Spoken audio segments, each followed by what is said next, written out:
Shalom Bapak Ibu Saudara-saudari sidang jemaat yang kekasih dalam Tuhan.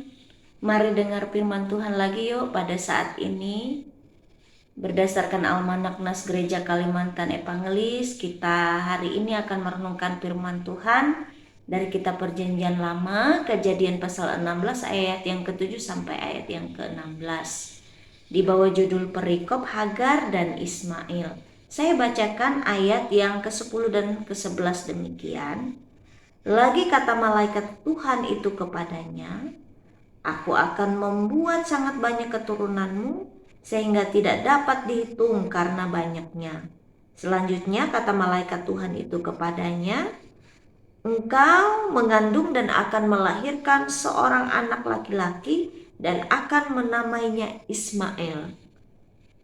Sebab Tuhan telah mendengar tentang penindasan atasmu itu." Kita berdoa.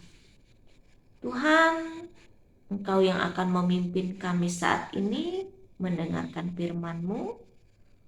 Ubahlah hidup kami sesuai dengan kehendak-Mu, dan biarlah firman Tuhan memberkati kami sekalian. Amin. Saya membuat tema kecil untuk renungan firman Tuhan bagi kita saat ini, ialah ketika Tuhan berpihak padamu. Bapak Ibu Saudara-saudari sedang jemaat yang kekasih dalam Tuhan, stigma yang cenderung melekat pada banyak orang tentang anak tiri adalah terabaikan, disiksa, menderita, terbuang, tak pantas disayang, teraniaya, dan tak layak mengalami cinta kasih. Padahal sebenarnya tidak selalu begitu. Ada banyak anak tiri yang dicintai dan diperlakukan dengan sangat berharga oleh orang tua tirinya. Bahkan ada banyak juga anak kandung yang jadi korban keegoisan dan kejahatan orang tua. Jadi artinya bahwa perkaranya bukan pada status kekeluargaan, melainkan terletak pada individu manusianya. Cinta dan kasih sayang bisa diberikan dengan tulus kepada siapa saja sesuai dengan penghargaan kita terhadap sesama manusia atau terhadap sesama makhluk Tuhan. Karena itu, Bapak Ibu Saudara-saudari sidang jemaat yang kekasih dalam Tuhan, pernahkah kita merasa atau menganggap diri seakan dianaktirikan dalam keluarga, dalam komunitas organisasi, dalam persekutuan pelayanan, atau dalam dunia pekerjaan? Merasa atau terasa bahwa kita tidak dimasukkan dalam skala prioritas. Wah, itu pasti sangat tidak nyaman.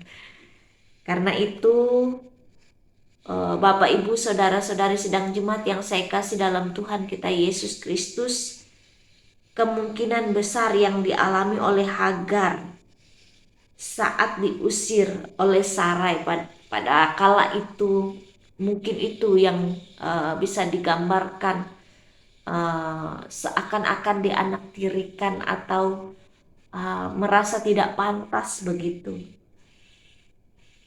Sarai adalah nyonya dari Hagar, di mana Hagar adalah hamba dan atau budak dari Sarai. Seorang hamba atau budak tidak punya kuasa atas hidupnya. Ia tidak berhak atas hidupnya, apalagi bersuara membela haknya. Karena itu, Hagar ketika diminta oleh Sarai untuk menikah menjadi istri dari Abraham demi dapat anak, dia tidak punya hak atau kuasa menolak. Diusir pun setelah mengandung atau hamil, dia terima saja begitu. Bayangkan di posisi Hagar kala itu, pasti dia sangat sedih. Sehingga dalam kesedihannya menjadi doa yang didengar oleh Tuhan. Sehingga ayat yang ke-10 itu dan ayat ke-11 menceritakan bahwa malaikat Tuhan datang kepadanya dan menyatakan kemurahan hati Tuhan kepada Hagar. Dan menceritakan tentang rancangan-rancangan Tuhan yang begitu besar di atas kehidupan Hagar, walaupun ia hanya seorang budak atau hanya seorang hamba. Bapak, Ibu, saudara-saudari yang kekasih dalam Tuhan kita Yesus Kristus, mau seburuk apa situasimu, situasi Anda, jika Tuhan ada di pihak kita, di pihak Bapak, Ibu, saudara sekalian, di pihak kita, Ia bisa bertindak melebihi ekspektasi kita, ekspektasimu. Dan atau saat kita berseru kepada Tuhan dalam kegelisahan dan dengan kejujuran hati, kita bisa tidak menyangka saja bahwa Dia bisa berpihak kepada kita. Jadi jangan kecil hati dalam tekanan, dalam himpitan, saat mengalami diskriminasi, bully, ketidakadilan. Selama kita benar, selama kita taat, selama kita mau berseru dan datang kepada Tuhan, mari beriman bahwa Tuhan ada di pihak kita. Dia bisa lakukan apa saja untuk menyelamatkan kita. Tuhan memberkati dan menyertai kita sekalian di atas firman yang kita dengarkan bersama pada saat ini. Mari kita berdoa. Terima kasih Tuhan buat firman-Mu. Kiranya kami dapat senantiasa diteguhkan oleh firman Tuhan. Kami tidak gampang berkecil hati dalam berbagai situasi himpitan dan bahkan tekanan.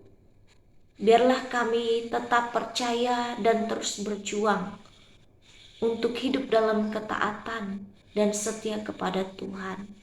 Karena kami percaya Tuhan tidak akan membiarkan kami selamanya terpuruk. Tuhan akan mengangkat kami dalam kemuliaan-Nya.